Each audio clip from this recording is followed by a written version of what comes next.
Martin has been a Toastmaster for 2 months. He joined Toastmasters to improve his communication abilities and to become a better impromptu speaker. Today, Martin will be giving his second speech, Organizing Your Speech, the Toastmaster speech from the Competent Communicator Manual.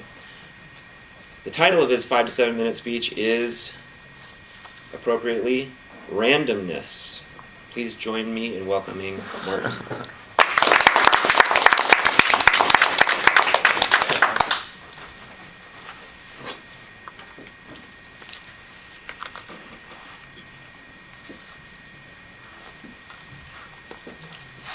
How many times have you really thought about that word and what it means? Luck. I'm sure you've thought about it when you were in Vegas or even when you're playing Monopoly, right? You're sitting there playing and you're thinking, now this is the time I'm going to roll those double sixes because I've just been rolling ones all day, all night. It has to come up. I deserve it. It's going to happen. My proposition today is to sort of dispel this idea. And I'm going to try to convince you that luck is really randomness. What I described a second ago about expecting good things to happen because bad things have been happening is something called the gambler's fallacy. And what it is that events that are very unlikely keep happening, and so you expect events that are more likely to happen. So you expect that the chance of something happening changes because of things that have happened in the past. And that's not actually how nature works in most cases. So what I want you to do is not to look very closely for patterns in your life, because often life is random, pseudo-random, or even chaotic. So how many different types of randomness are there? There are many. There's a lot. There's probably infinitely many. But I'm going to talk about 3 today, the 3 that I just mentioned. Randomness with respect to distribution, pseudo-randomness, and chaotic randomness. So first of all, I'm going to talk about pseudo-randomness. What is pseudo-randomness? It's an interesting concept that was mostly invented from the field of computer science, where we wanted to generate numbers, for the most part, that appeared random.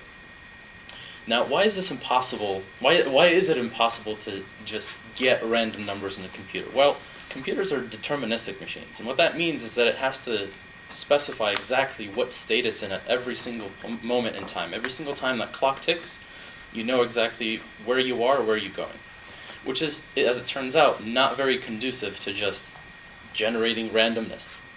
So it's actually impossible to have purely random numbers in a computer, and so this concept of pseudo-randomness was invented, where you have an algorithm or you have some kind of method that says, if I give you inputs, you will give me sort of random outputs, but if I give you that same input, you're going to give me that same output. And what this is useful for, actually, it turns out, is communications theory, which a lot of us are in, and it has to deal with encryption. So when you encrypt something, you put in a key, which is that constant input. You get something that's random, which is your scrambled message, and then at the receiver, whoever you're sending the message to, they get the scrambled message, they put in that input, which is the same input, and they get to decode it back to what it was originally, what the actual message is. To everyone else, that message looks like randomness, and it's good enough, but it actually isn't technically pure randomness.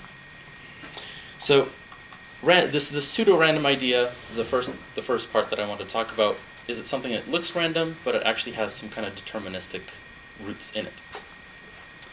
And people who think about luck in terms of this pseudo-random idea have a notion of life as being able to predict luck, as saying, well, if nature and life is pseudo-random, that means there is some kind of algorithm running behind the scenes, and I just have to figure out what the right input is, and that is not the right way of looking at things.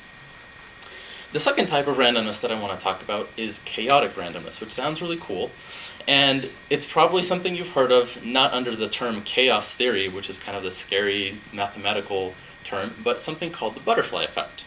If you've ever seen the movie, the idea of the butterfly effect is that you change something, usually in the past, because time travel movies are fun, you change something really, really small, like you step on a butterfly back in prehistoric times, and all of a sudden that small change cascades to some huge, huge difference in modern times. Like, we're all, have 3 arms or 5 legs, or we're just all flying. And what this arises from is actually a mathematical basis. It's chaos theory, which talks about systems which are very sensitive to initial conditions. And so a simple example of this is actually a pendulum versus a double pendulum. So if you know from physics, or if you remember any stuff from high school and college, a pendulum's motion, so the motion of this point at the bottom of a pendulum, is pretty well determined by gravitational forces, by the physical qualities of the pen, of what the pendulum is. And if you change the starting position from this to just a little bit higher, overall you're still going to get the same thing. It's going to be pretty okay. Now, what is a double pendulum? A double pendulum is something like this, where you actually have two pieces connected by a middle that can also move. And it turns out that if you look at the position of this point, just changing it a little bit will actually give you completely different motions in terms of what that does. So this is an example of a chaotic system. It looks really simple, and you can describe it exactly precisely in physics, but it's actually, the output of it looks really, really random. So a lot of people will say, okay, now I can say life is determined by chaotic systems. There's some hidden magical structure to it, but if we figure out what those initial conditions are, then we can figure life out, and I can tell you when I'm going to be lucky. That's also not true. What the reality is, unfortunately, is that luck and nature are random. So there are certain distributions, like the one that Doug printed out, Gaussian distributions, uniform distributions, and it turns out most things in nature, in the physical world, act according to those distributions. So one common misconception up until the last century in physics was that if you have an atom, you have a nucleus and electrons around it. Electrons are orbiting in fixed places all around the nucleus. Turns out that's not true. It turns out, based on quantum mechanics, which uses this idea of randomness, that there's only a certain probability as to where those electrons are around the nucleus. You can't tell at any moment in time where the electron is. You can only say with some certainty there's a chance of this amount of it being there. So the reality is nature is this level of randomness. That's what reality is. And we are able to sort of look at things as human beings. We're pattern recognition machines, and we're able to look at things in sort of the abstract. So not concrete examples, but abstracting things away to more general ideas, and that's where we get this false gambler's fallacy of thinking that we can actually predict luck, that we can find some magical formula.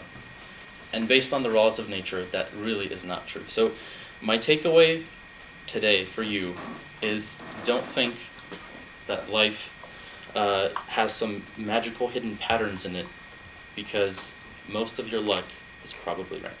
Thank you. Mr. Chair.